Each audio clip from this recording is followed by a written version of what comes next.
6 रोजी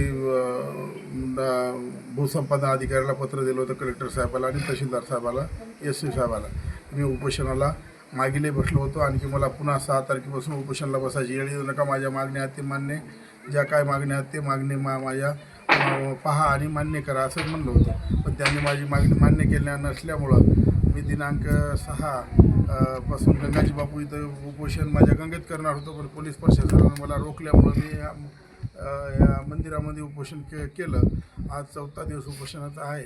माझ्या अशक्तपणा फार आला आहे आणि तब्येत बरोबर नसल्यामुळं तरी आज समजा SDM साहेबांनी पत्र काढलं होतं आणि पत्र काढून असं कळविलं की मला तुमचा अहवाल पाणी पुरवठा विभाग प्राधिकरणचे लोक आणि यांचे परभणी जिल्हा परिषद पाणी पुरवठा यांनी संयुक्त तुमच्या वावरात येऊन पाहिले आणि 16 परिशिष्टच्या पलीकड काय तुमच्या वस्तू राहिल्यात ते आम्ही उद्या MRDCला कळविले, औरंगाबादला, आणि पालकमंत्री यांना कळविले.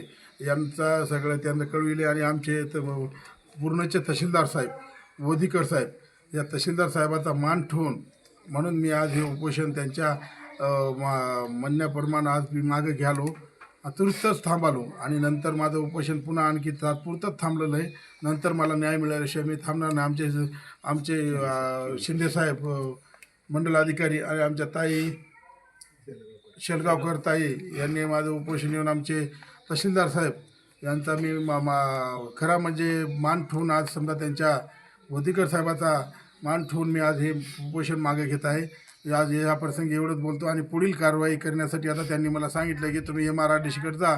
तर मी आता माझ्या पालकमंत्री आपले जे आहेत त्यांच्याकडे समजा विषय माझा जगेलला त्यानं पाठवला आहे त्याच्या कोर्टात.